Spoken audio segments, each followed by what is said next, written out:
submit tips via tips.fbi.gov, so tips.fbi.gov. Again, we're here to listen to any victim.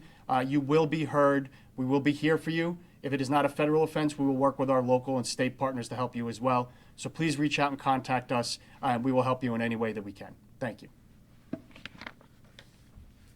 All right. We're not really taking a lot of questions, but go ahead.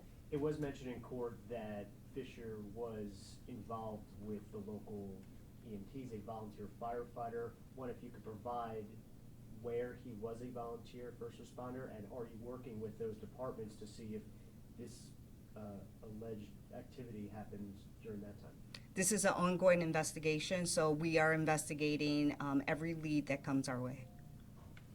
It was indicated by the magistrate that probably the charges will be upgraded.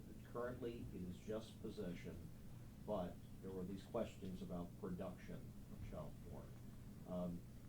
I know it's hard for you, I realize, but maybe the FBI agent or someone else could just clarify, is it possible that this could be a much more serious case with other charges? So we're going to go where the investigation takes us, right? A lot of times with these cases, the goal is to get the alleged subject off the street as quickly as possible. So we have a lot of evidence that we're still going through that will be turned over to the U.S. Attorney's Office. So we will see where that evidence takes us, and other charges are possible, but we need to go through that first before we can comment on what is likely, what's not likely, and what those charges would look like. There are so many child porn cases in federal court, but most of them don't get press conferences by the FBI, U.S. Attorney. Is the fact this is a school setting make this different than other cases, or is there more to it than just that? We're concerned that these victims, in this case, might not have had the opportunity to come forward or know that they should come forward for this. So that's one of the reasons we're having the press conference. Obviously, someone that works at a school does get us a little bit more concerned. And it just has a possible broader pool of victims. So we felt this was the best way to get that out, to make sure that everyone knows. We also use this opportunity, like you said, there's a lot of this in the federal system, to know that you can always, no matter who you are, contact the FBI, contact the U.S. Attorney's Office as a victim. And this was a good way for us to get out that information as well. Was there a failure in the vetting process by this school to allow this man to be where he was? I can't speak to that right now. The case is ongoing, and we're not going to comment on that. The fact that he was traveling, does that raise any red flags for you? The fact that you actually arrested him, as I understand, at the airport, and he had devices in his backpack, as was said in open court.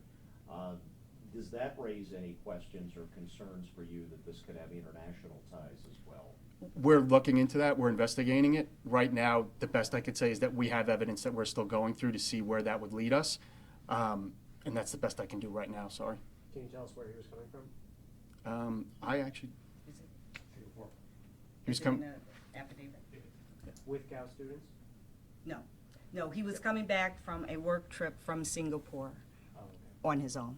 The Gow School statement talked about fully clothed. Have you guys seen any videos where they were not fully clothed? We are continuing the investigation, continuing going through the information that has been received, so we can't comment on that right now.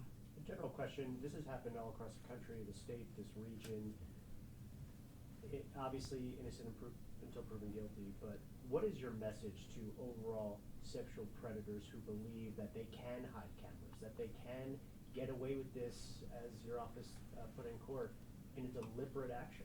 So we take these cases extremely seriously because there are real lives being affected by this, real harm being done. And to our message to the sexual predators is, if we get the evidence to prosecute, I can assure them unequivocally we will prosecute the cases. Do you want to add to that? it's also why we're reaching out in this way to have victims come to us.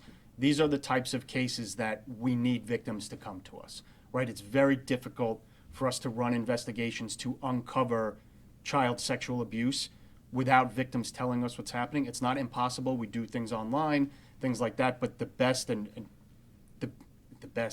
the best way to get it done is for people to come to us and let us know. And then, like the U.S. Attorney said, we will put our full resources into looking at it. But it's one of the things we want to say is please come forward. Please let us know.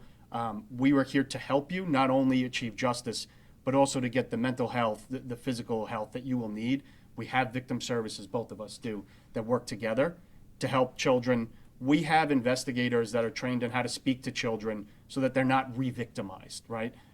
There's an acronym, and I can't remember it off the top of my head. But there's training that people receive so that it's not just someone coming in, and parents, I am sure, are afraid of that their child is abused and then will be re-victimized. We have trained professionals that do this, that can talk to young children and understand that they're not going to be re-victimized. So that's why we asked them to come forward. Part of the student body is from outside Western New York, outside New York State, some even outside the country. How do you reach out to potential victims who may not see this or know what's going on? So we're going to review all the evidence that comes into our office, and if we are able to identify victims through the evidence that comes in, I don't want to get into details on how we would do that, we would then reach out, we would figure out who they were, figure out the best way to reach out to that family, to that victim. A lot of it's going to depend on the age, their location, things like that, but we would then proactively reach out to offer services and also to try to get them to cooperate with us in our investigations into the case. As much as you can say, can you tell us how he was discovered or found out? We're not going to discuss that right now. The case is ongoing, and it will come out eventually. Is the school cooperating? All victims, so what I want to say is that the Gow School obviously is not in line with the defendant in this case. And they found out the information once our investigation started and we told them. So we have absolutely no doubt that they will cooperate with this investigation.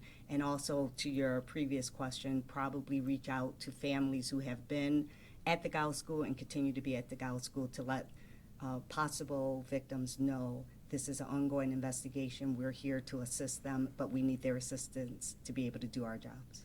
The 120 days, just to clarify that, what was that, a dismissal? So the defendant was detained today during the court proceeding, and the 120 days is when we need to perfect our prosecution or ask for an extension, or the criminal complaint will be dismissed under Rule 48B of the Federal Rules of Evidence. And where is he being held? I don't know. Is he under federal custody right now? He's in federal custody, yes. And arresting agents were U.S. Marshals? No, FBI. FBI.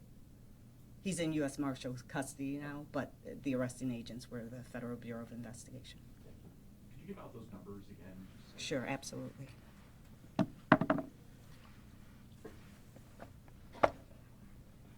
So just for people who believe they know or may have been victimized by Matthew Fisher, they could call a toll-free number at 833-609-1736 and then press 1. If they're local, they can also call local number 716-843-5797. Those are the phone numbers. And for the FBI? Yeah, and these are for both, but if you're a victim of Matthew Fisher or any victim, you can call, I just want to make sure I get it right, 1-800-CALL-FBI, so 1-800-CALL-FBI, and then online it's tips.fbi.gov, so tips.fbi.gov. And if people are victims of other perpetrators and they call the line that we have set up for the Matthew Fisher case, we will take that information as well. All right. All right, thank you all. Thank you.